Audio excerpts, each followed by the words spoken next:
Yes, hello everyone. Hope you are well. It's greetings from Phillip Island in Australia. Thank you very much. I really appreciate being asked to present a paper for the conference there and also to record this video in relation to the topic of my piece or my article, my paper. And so I'd like to congratulate, first of all, the World Buddhist Mission and the award of Pillars of Buddhism 2025 conference. I hope you're having a lovely day, and I hope the event is a great success, auspicious event. Well, once again, I say that I'm very pleased to be asked to present the paper and also give this teaching on and by video. I'm sorry I couldn't be there with you in person again. The conference is in Hiroshima and Okayama in Japan.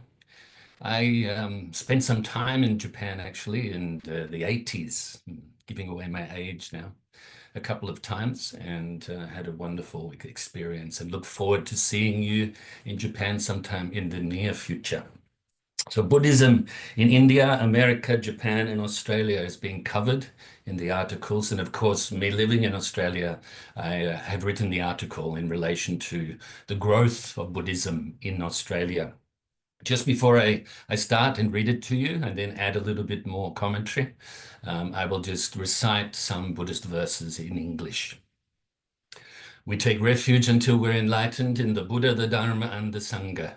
And through the positive potential we create by practicing the Dharma, may we soon attain enlightenment in order to benefit all sentient beings. May all sentient beings have happiness and its causes.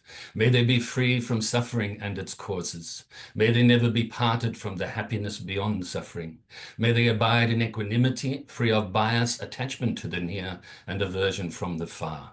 We shall cause this. Great compassionate Buddha, please inspire us to be able to do so. Reverently, we prostrate with our body, speech, and mind, and present clouds of every types of offerings, actual and mentally transformed.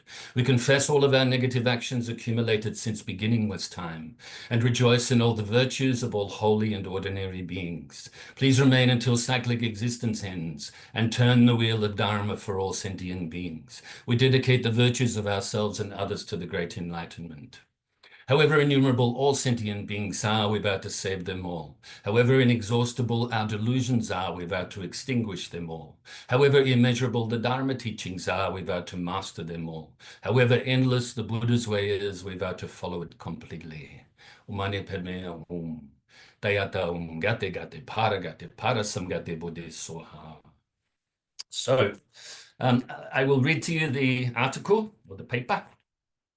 The growth of Buddhism in Australia. And then, like I said, I may add some little bits as well. I tried to keep it short, the video, because I know that you have many people presenting. Buddhism has taken firm roots in Australia during the last few decades, due in part to people migrating to Australia from various Buddhist cultures and their second generation, who either moved to Australia as children or were born there.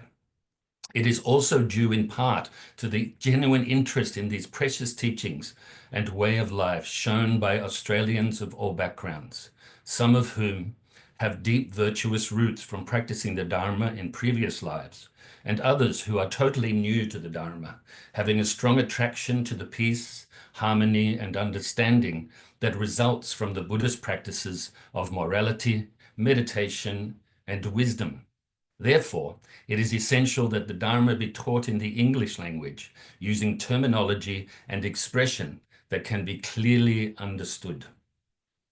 Although there may well have been some interaction between Buddhists and Australia's indigenous peoples throughout history, due to Australia's proximity to Asia, the first recorded example of Buddhism there dates back to the 1850s gold rush, when many Chinese people migrated to Australia, many of whom would have been Buddhist. The first known Buddhist temple was established in South Melbourne in 1856. The first instance of a Buddhist monk arriving in Australia was in 1910, when an English-born monk arrived from Myanmar And although over the years various monks visited Australia, it wasn't until the 1970s that monks began to permanently reside there. People have been migrating to and visiting many countries around the world for a very long time, and even more so these days, with easier access to international travel and with globalization. As practicing Buddhists, we must be moral, compassionate and wise, and of benefit to all sentient beings, and not be the cause of conflict and trouble. Therefore, when we migrate to different regions around the world, including Australia, Buddhism and Buddhists have enriched their adopted culture with peace, harmony, and understanding. In a multicultural society such as Australia, if we are wise, we can learn from each other, widen our view of the world and the ways of the world. As Buddhists, we must be kind and friendly and engage in peaceful and harmonious interaction with others based on understanding. And therefore, we are generally a positive influence on those around us, silently encouraging others of varying persuasions to do likewise. From my observation and experience teaching the Dharma in both Australia and the USA, and other countries as well, Buddhists and Buddhist communities have done exactly that, been a positive influence and brought benefit to the region where they live and the people that live there. Buddhists generally abide by the law of the land and assimilate peacefully within their chosen homeland. In Australia, Buddhism is held in high regard as a way of peace, a blameless religion, with a history that has caused peace, harmony, and understanding wherever it has traveled, including in Australia, where the number of temples and Dharma centers, as well as the number of practitioners from all backgrounds, is constantly and consistently increasing. Of course, as with everywhere, there are still many difficulties and obstacles with having access to and practicing Dharma in a place like Australia that is not considered a Buddhist country. For example, it is sometimes difficult and a long process obtaining such things as building and operational permits for Buddhist establishments such as temples, meditation centers, and schools, along with various other difficulties. But these difficulties and obstacles can be overcome with consistent practice, pure intentions, good skills, and enthusiastic effort. May I also add that in Australia, we have reasonably easy access to all of the Buddhist traditions and cultures, which I feel is a great opportunity for us all to develop genuine understanding into the meaning and practice of the Buddha Dharma, and to develop and maintain unity and support within the Buddhist community as a whole. Remember, we are one, so let's help and support each other as much as possible, so that we are able to study, practice, and share the pure Dharma to the best of our ability in our own countries and throughout the whole world. May the immeasurably precious Dharma flourish throughout the whole universe and throughout infinite space. And so, like I said, I'll just add a little bit here. I can't remember exactly what time I started, but I'll try to keep it to about 15 minutes altogether. So I mentioned to you some history of Buddhism in the country. First of all, Buddhism initially came here, it is said, in the 1850s with the Chinese people and maybe some other people from Asian countries that came here for the gold rush or during the gold rush. But probably there was some connection prior to that because, like I said, of the proximity of Australia to Asia. So it's so close up the north end there. And of course, a very big country. So I'd say the connection there would have been in the north only. Probably, I'd say.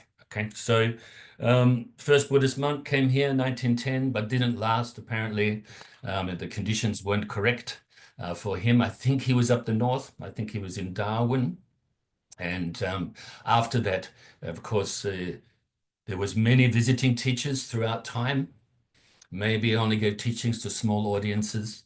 And then it wasn't until the 1970s, with the influx of the Buddhists, the refugees, the Vietnamese, a very large amount of people came, and also Tibetans and so on. Okay, so I mentioned as well that we have, reasonably easy access to all of the Buddhist traditions. I think this is wonderful.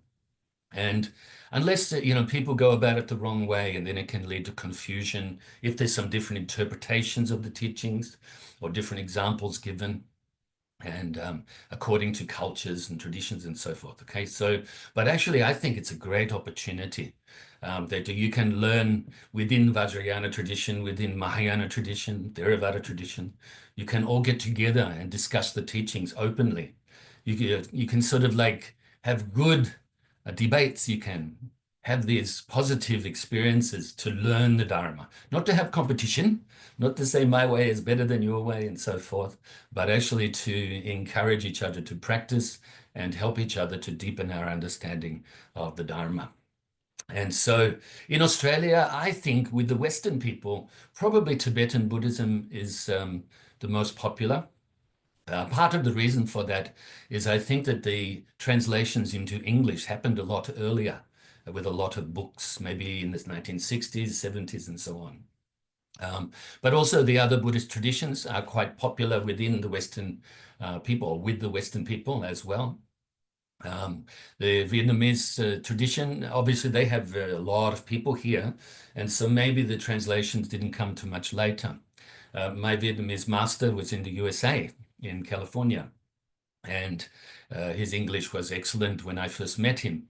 I came prior to that was in Tibetan Buddhism, and like I said, the experience I had was the translations were excellent. The lamas either spoke really good English themselves or had really good translators. And so my master, Chontan, there in California in Garden Grove, his English was excellent, and I was very fortunate to meet him. And of course, then upon his request and the request also of Geshe Gelsen in the Tibetan tradition, I was asked to give teaching. So I'm very fortunate for having that experience. But I'd say that probably some of the other traditions, maybe the translations didn't come till later. I did come across some translations from Vietnamese into English and Chinese into English and so on that weren't that great, and over time they've improved. So I think that's part of the reason why certain traditions, Buddhist traditions, are more popular with the Westerners than others. Probably mainly the only reason, in many aspects. Okay. So what other parts did I want to address here? So great opportunity. I think it's wonderful you are having the conference in Japan. And of course, I've been to conferences at different parts of the world at different times.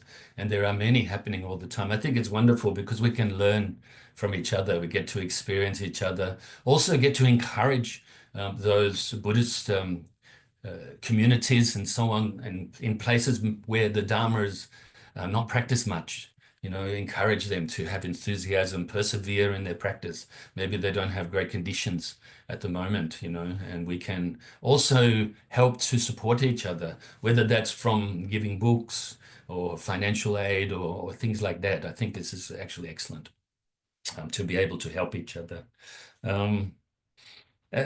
When we travel to different countries, I mentioned here that generally we are compassionate and wise, or at the very least, we are starting to work towards improvement.